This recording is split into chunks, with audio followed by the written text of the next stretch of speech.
Happy 2024, everyone. And thank you for tuning in to The First Pencil with Kathi and Mike. My name is Mike the Car Guy. With me, as always, my best bud, wicked awesome car gal, and friend to horsies everywhere, Kathy Cruz. This is our first show of 24. How are you?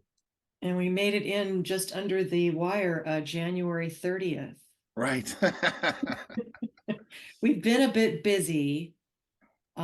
Mike has a new position, and he's been getting his feet wet, shall we say, in a new position, which he can talk about in a second. And I was still suffering from some burnout. And so here we are, and we're glad to be here and glad to have you listening. And let's see what Mike has to say. Mike, you have a new position. Would you like to share?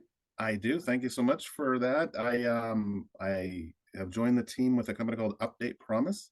They provide service lane technologies for car dealerships. And as you and I have talked for a long time, both on the show and privately, and we've both shared, in the socials and recognized the increase of attention that dealerships are starting to really focus on the service drive.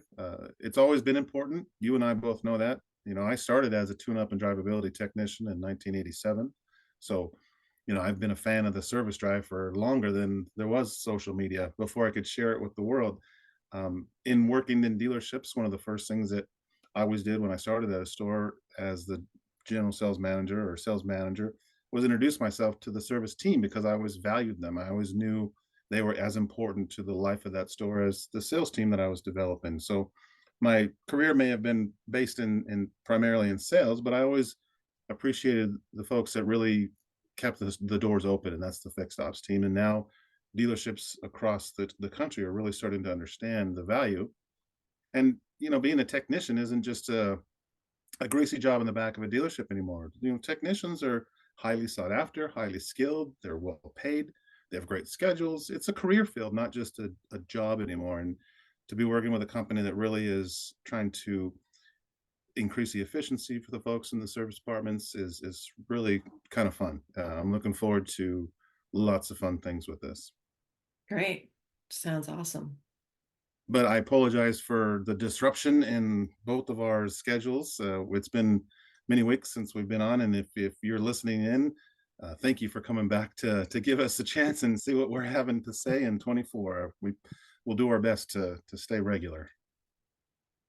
Yeah, we'll do our best to stay regular for sure. It's if you've been listening along, it's been a transition, I think, for both. And so whenever transition happens, it gets a little I don't know, non-consistent. But we do the best we can. And yeah, I've been just the burnout thing, and anybody who's had burnout knows that it's tough to go through, but you're also, when you're an entrepreneur, you have to, earn your own money. You don't have, you don't have anything to have backup. Anything like just where I always say, like, if I just had a job to go to, then I could go and just kind of, do what I got to do, because that's what we always did. And, burnout happens, but it's at least you can go and show up and still participate. But when you're an entrepreneur, it's a different deal. Um, so I'm doing some different things. I'm getting more into dealership financial operations and things that I did for a very long time that I got away from and that I miss. And I feel like I can bring value. So I'm going to test the waters on that while still.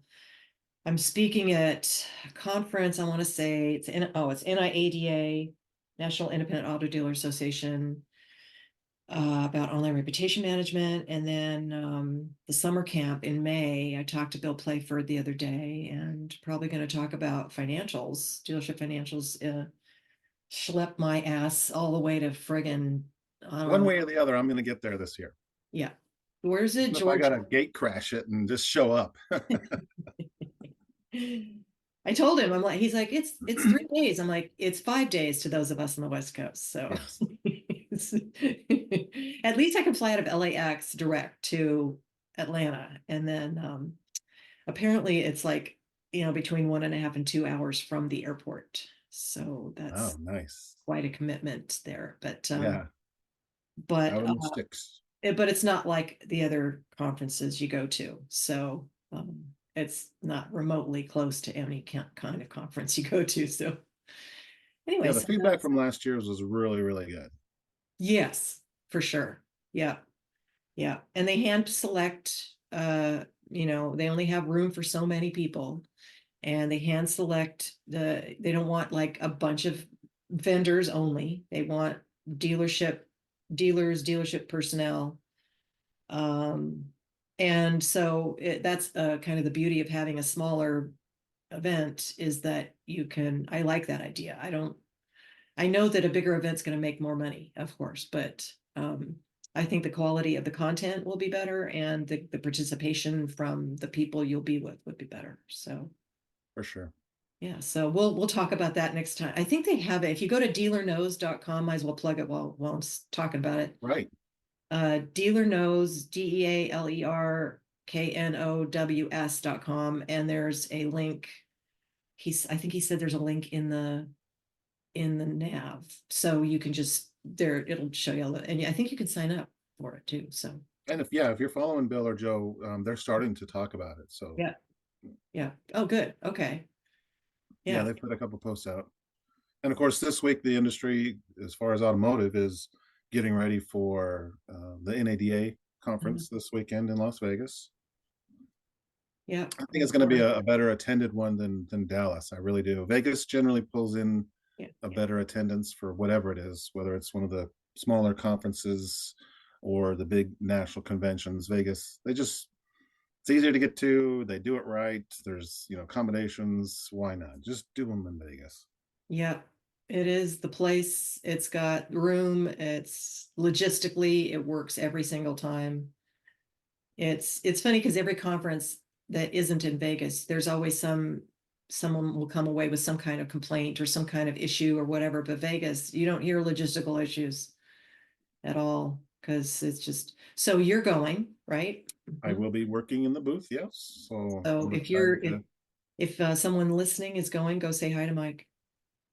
I will be in 1623 West, right down from the Toyota booth.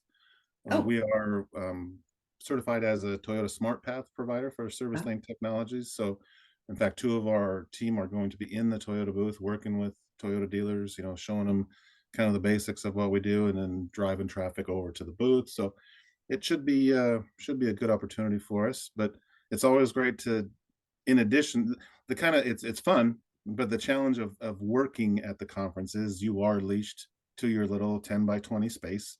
You don't get to run through and see all yeah. your friends and high five and catch up with a lot of people. So hopefully people will come by and say hi to me. Yes, that's very good. Let's put that out there, that we want people to visit Mike in the booth and check out their technology, because they're kind of steps ahead of a lot of people, a lot of competitors. So We were talking about technology before we hit play, and one of the things that kind of didn't really get past us, but we didn't spend a whole lot of energy looking at it last year when we were looking at all the world going on around us. Google search turned 25 in September of 2023. And that just seems mind blowing to me. It seems like, because I'm old enough to remember not having Google, it doesn't seem like that long that we've used Google as a tool, and it's become now a part of life, right? Google is now, it's a verb. It's just a word that you assume everyone understands. Go look something up, go Google it. Kind of like, there was a time when Xerox, right, meant making a copy of a piece of paper. It wasn't necessarily the machine that you did it on. I could walk up to someone and say, hey, do me a favor, make a Xerox of this. mhm. And everybody knew what that meant, because Xerox did such a great job of branding themselves as a copier company. It became a verb. Google was not the first search engine. They weren't the only search engine, but they're the ones that you think of. Even as strong as Bing is right now, it is, but it's still not Google. Mm. You can't say, hey, go Bing this and tell me what the answer is. Most people will be, what the fuck did you say? But if you say, Google this, everybody gets it. So the people that are coming up these days that don't know what it was like to not have Google that's just kind of we're that generation now. It's interesting. Yeah. Yeah, well, Google's been going through a lot of changes lately, my friend, and I can tell you, again, looking at data from websites that I'm an admin on, it is a roller coaster. Yes, Like, as far as traffic goes. I mean, cruise control site, for instance, it was down like, what was it, like 28% or 30%? I mean, cruise control used to get, not that, because honestly, I don't care about the traffic that I get. I mean, I do care. I shouldn't say I don't care. I do care. It's just that I don't get my leads and clients typically from Google search, right? But I still like to be there.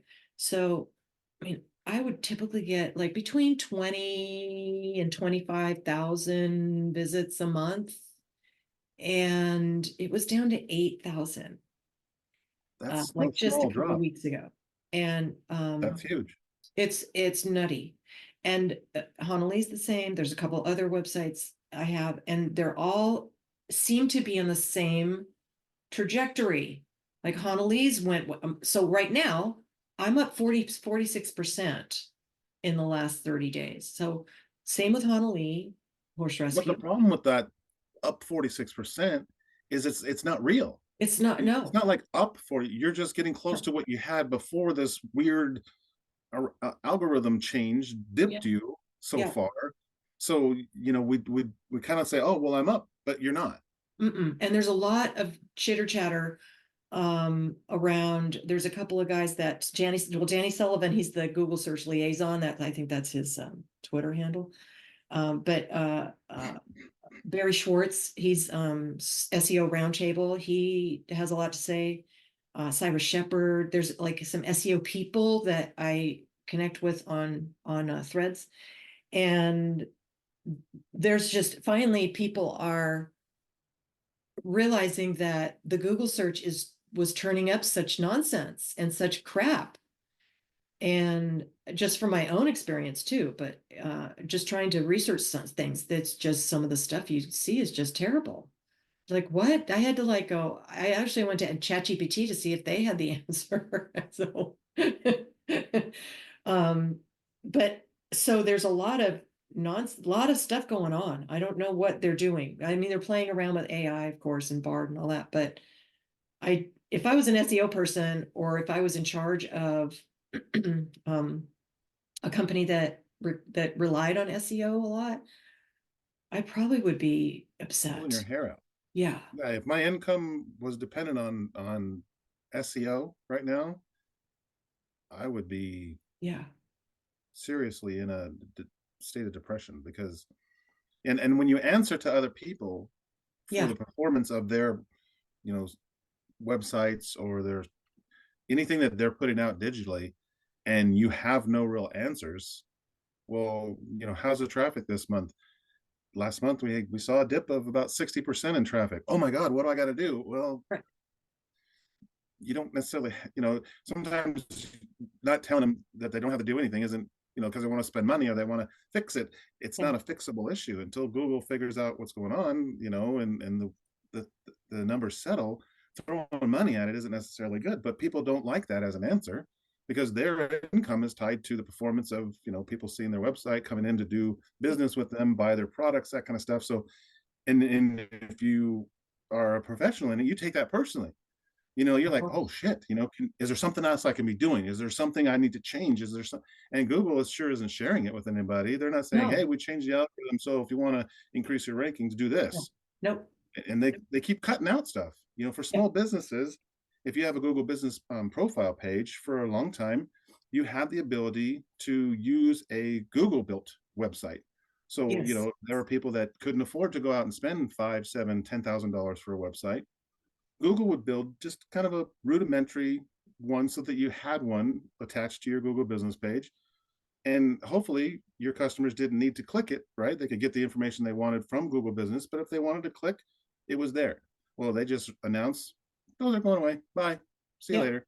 In a real quiet, subtle little email that they sent out. Hey, Google Business profile websites are going to get shut down in March, just to let you know. yeah, They say they're all about medium, small business, supporting them. Here they had a product that was great for small business that didn't have a big marketing budget. Now they're just going to shutter it. Yeah. Yeah. Yeah. There's they don't tell you how to rank. They on purpose don't do that. They are evasive on purpose. And that's fine. There it's been going on forever. But the difference now is that the web is being flooded with just nonsense. Just I believe AI generated content.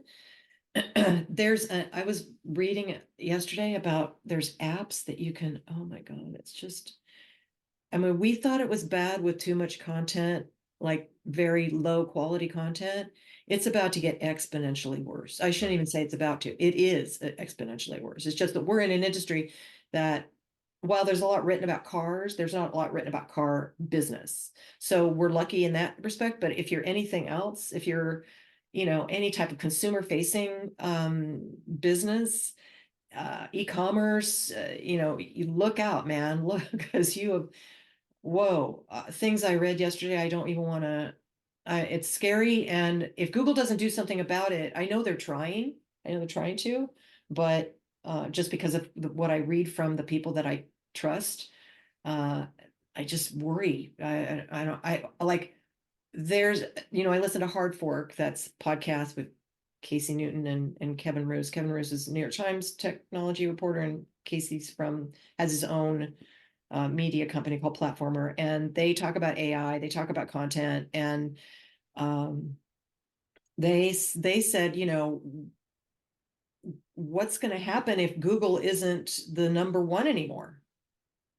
Because that day could come. Like 25 years is a good run. That's a good Oh run, yeah. right? And what's going to happen if that's not the case? And they had some pretty compelling points. So uh, highly recommend that podcast, by the way. They publish every Friday. Oh, Um, with the elimination of cookies and the changes in marketing and the yeah, changes that. in the algorithms, the future is just, it's always been uncertain. There's been no guarantees ever. Yeah. But there was a time when you could kind of look forward and make a good estimation of what's going to come up and what's going to fade away, and kind of roll with things a little bit easier. Now it just seems like we're being blindsided. Yeah. Like every 6 weeks, just when you start to think, okay, we're making some progress, wham, Yeah. something comes up and you're like, what the fuck, Yeah. where did that come from? And now we got to pivot completely, go to a different direction, and Yeah. everybody's just scrambling constantly.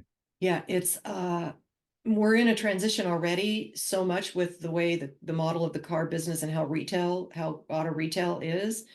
That's still in transition, still in flux, every day something different.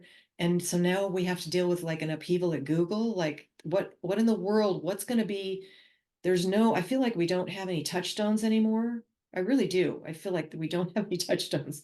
And it's a very we our egos, and I don't mean to say like our traditional macho ego thing. I just mean our ego that runs our brain. We like to have consistency and solid things that we can count on, and we're losing them all the time. It's not good. And you just reminded me of a really good movie. You said the future is uncertain. There's a great movie. It's Joe Strummer from The Clash. And it's called The Future is Unwritten. It's a documentary. Highly recommend it. I think it was probably, when did they publish it? Probably in 2000-ish. Because he died in 2002. So um, highly recommend it, because it talks about The Clash, but also talks about his other bands and that. So anyway, side note. I pulled that line from the Lizard King, so Oh, okay. All right. another great, very influential personal fave of both of ours. I was just going to say, to just wrap what we're talking about, if you're a business person, business owner, or even a person, I mean, pay attention to this stuff. If you've got vendors that are promising things with SEO the way that it used to work, and when I say used to work, maybe even a month ago, Right. you Not need to, last year or 2 years ago, but yeah, just last week. yeah, it's getting very sketchy and weird, and you check your vendor, and if they are, not, if they're not hip to this stuff, then you know just know that you have options. That's I always have to put my CFO hat on for that and say, I don't like to pay for, I never like to pay for stuff that wasn't worthwhile. So, And be leery of any vendor coming at you with anything AI right now. oh yes, absolutely. Because They're, most of they're the time they're just taking ChatGPT and wrapping something around it. Like right. remember that dealer a couple weeks ago? I don't think we recorded. I know I put it in my newsletter, but the dealer had it was up north somewhere, up in Northern California, right? And it was they had a chat bot on their site, and the person convinced the chat bot, which was ChatGPT, just rebranded sort of, and which is very easy to do. And you it convinced the chatbot to give it a car for $1. And it even like got like it like legally binding, stuff. And yeah. So It's been the buzzword for a long time, but yeah. now it's getting spread out there that it's become a requirement. Yeah. It seems like every vendor seems like they got to add AI to whatever they're selling. And it's going to be fun at NADA to hear, the Oh yeah. interesting Oh my and God. unique applications of Yeah. AI marketing, AI, social, AI this, AI that. AI car Everything's washes. scrambling. The car wash is going to detect where your car is dirtiest and be able to Yeah. apply the most Yeah. pressure to that dirty spot Yeah. using AI. Yeah. Yeah.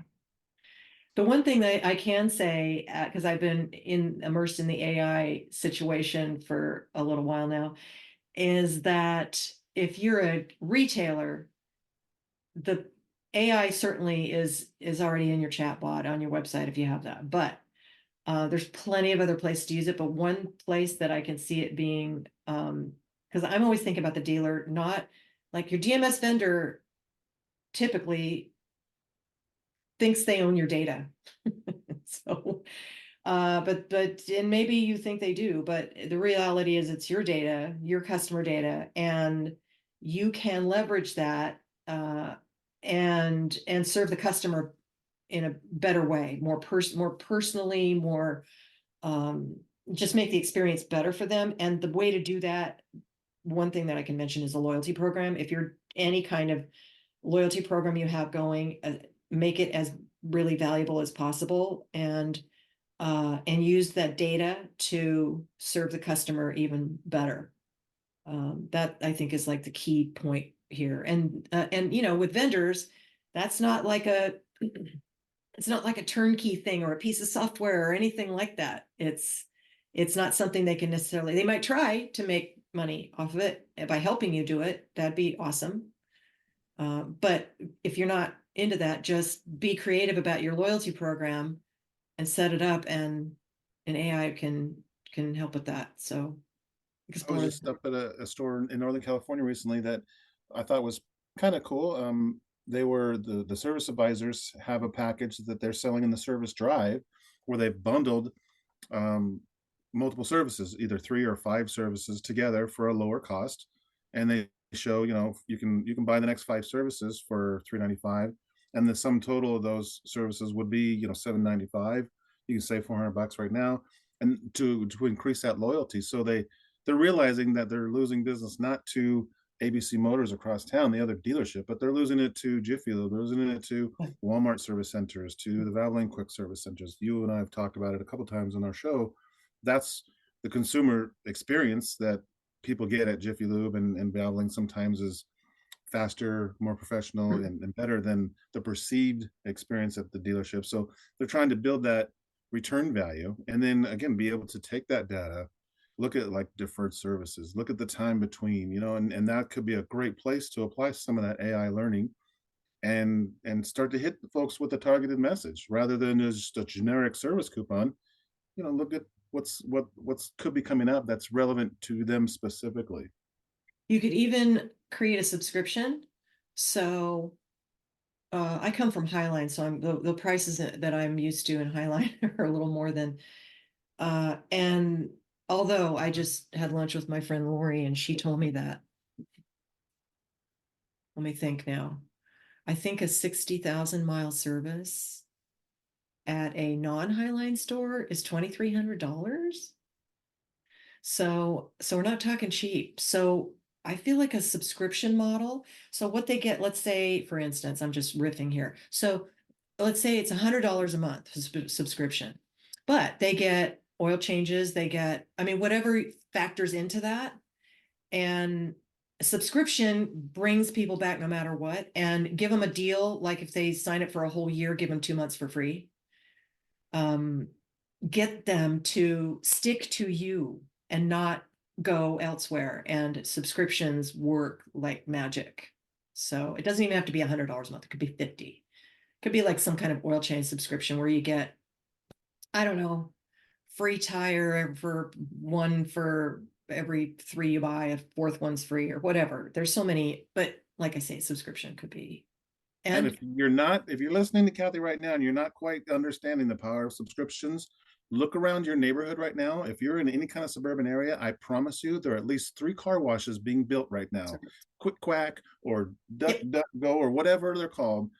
It's the fastest growing franchise operation in the United States right now is car washes. Mhm, And those things exist solely on subscriptions. mhm. $22 a month, unlimited car washes, Yep. connects to your credit card. You're never going to shut it off. Yep. You're going to roll through there and then you'll forget about it. And then you'll go to another one, So those rely on subscriptions and that could be applied to a dealership just as easily. Yeah, just Just as as easily. easily, 100%. Yeah, totally agree. Like a gym membership too. Yeah. You just they take it off, automatic payment, and it works. It does work. It's just foreign to automotive retail, pretty much, right? It is just foreign, but you're gonna have. I feel like we're gonna have to try, like this state of flux, this transition time that we're painfully going through, which seems like it's been COVID helped too. I shouldn't say help, but caused it too. But it's still just it's a little painful. And so we're gonna have to try. Like I learned the car business from a guy that would try just about everything. And I think that's probably where I get my try it and see attitude. So yeah. Good ideas. If you're listening, I'm telling you, that's why you tune into this show because there's good stuff Mhm. like that. Yeah. Yeah. Yeah. All right. To keep in cognizant of our self-imposed time restrictions to make it sure it's fun, it's not too long, and it's listenable for our folks that do tune in and jive with us. We're going to switch gears and talk about something a little musical. I'll lead off just because the other day, you know how you just get into a mood. Sometimes you just like, you know what I feel like, and you just like dive in for a couple days. I had a General Public mood the other day. I was just feeling it. I was just needing it. And for like 2 days, I just nothing but, and it just satisfied that craving, and I just remembered how how good it was. Is it my favorite band? No. But god damn, there was just a great block of music created from such a great group of people, Hmm. right? And you can't listen to it without remembering all the cool like backstories, right? Rankin Roger, I always loved his story. He was kind of like a street drummer, had his own little band that he did, started basically gate crashing where the English beat would play, and Uh-huh. he would jump up on stage and he would just do like these little raps between their vocals, and it that just became kind of a thing, and he was so gifted and so awesome. And of course his dancing on the stage and stuff, and that was, I mean, the whole ska scene was just such a brilliant time as it was. But Dave Wakeland, Rankin Roger, Mick Jones, after departed from the Clash, created just a band that was really really solid and fun. And I did not stop to realize it at the time when I pulled them up. They released their debut album in January of 1984, 40 years ago. I just thought that was kind of a cool Yeah. milestone. Yeah. That's crazy. And that opened up a whole other Pandora's box of albums that were released in 1984. Just insanity. It was 83, 84 were just such incredible years.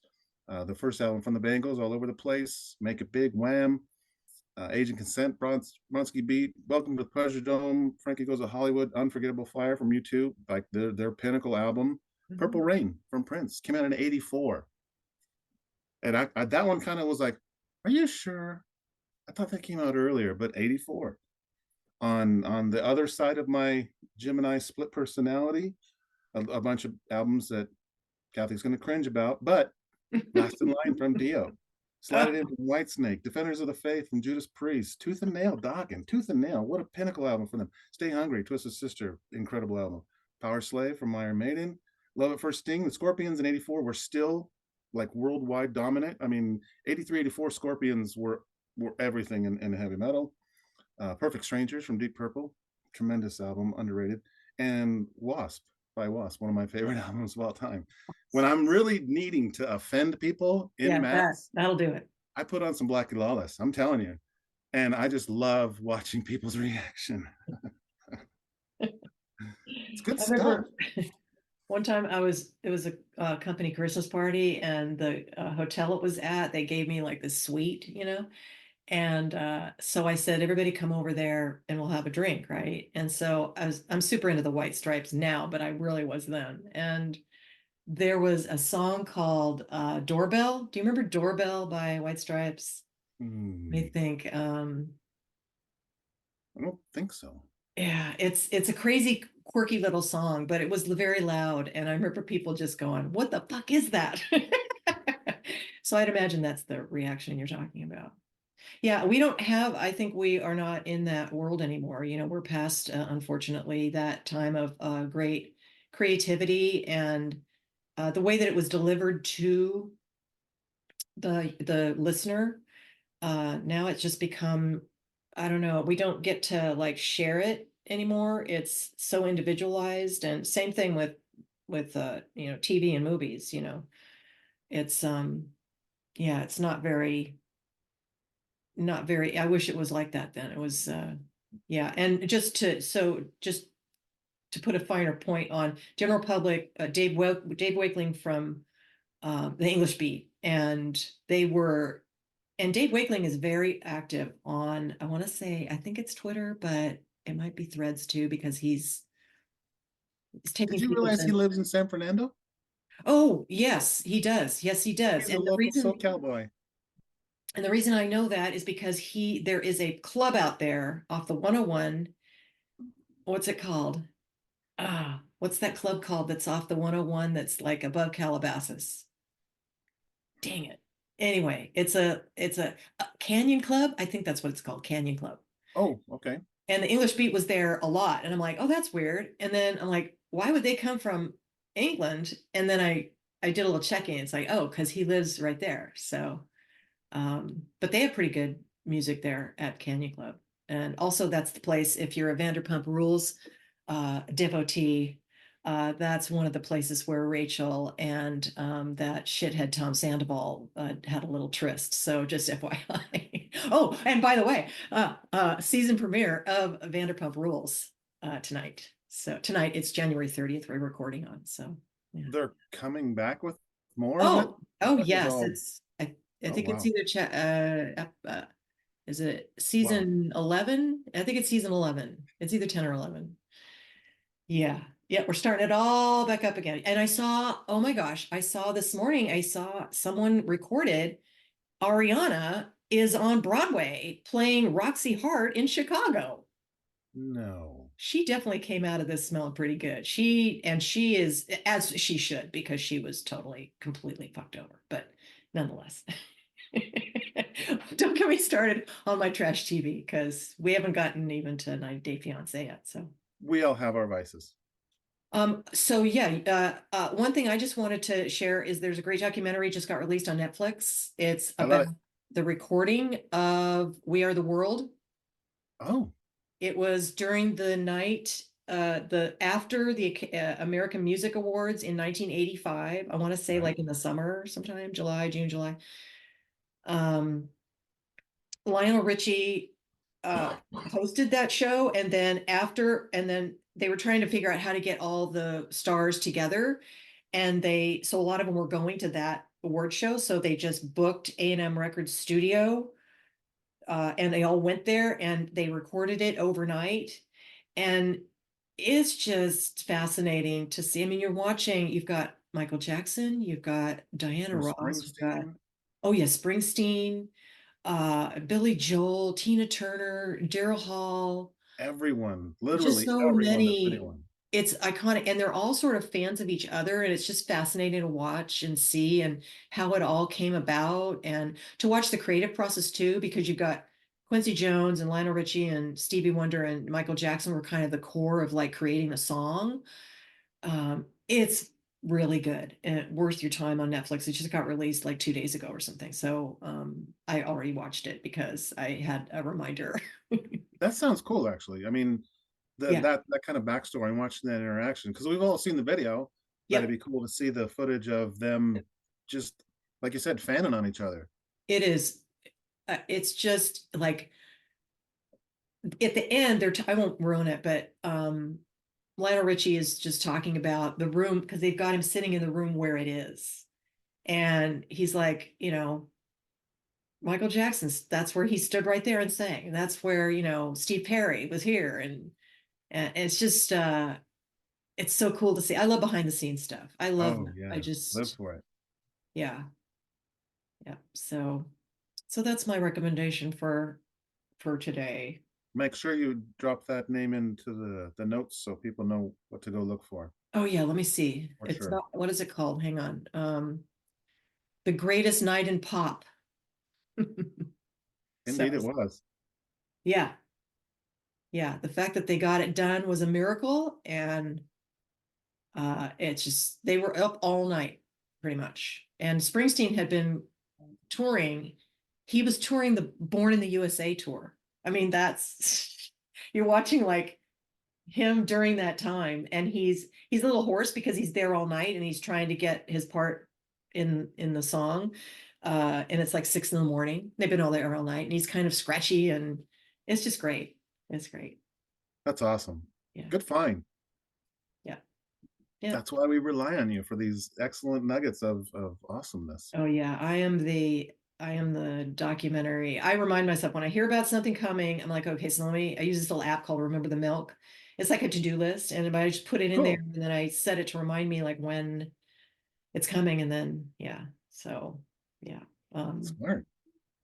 Very nice. All right. Thank you for tuning in and joining us for our first show 2024. Kathi, wrap us up. yeah, thanks for being here and sticking with us. And Remind them about your newsletter. oh yes, my My newsletter. favorite newsletter. My newsletter, I publish once a week, and it's usually a little, some kind of article or blurb from me about whatever is on my mind that week. And Like a then company with no marketing. like that's coming tomorrow. How, like, I think it's like, can a company grow without marketing? And so I'll address that question. And then I have a bunch of links to like things that I see during the week that I think are important. And there's some humor, some funny memes and stuff like that. So just by subscribing to my newsletter, you can start your own meme collection. So there you are. Which is basically all my phone is one big giant meme collection. That's right. Mine is plus horse pictures and video. Mine is cars.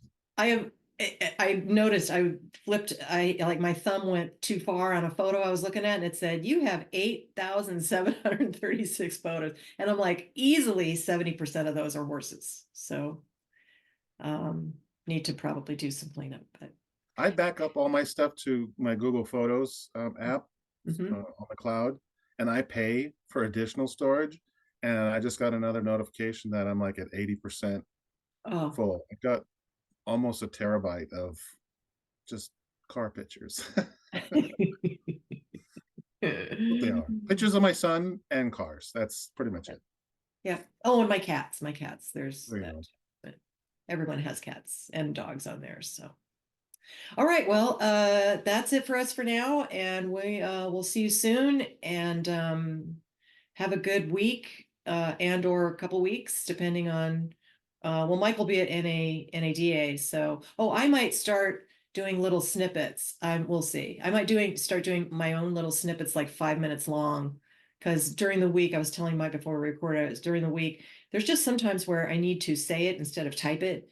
And also because I'm just when I am still on Twitter, just because a lot of the people that I know on there are haven't made the move.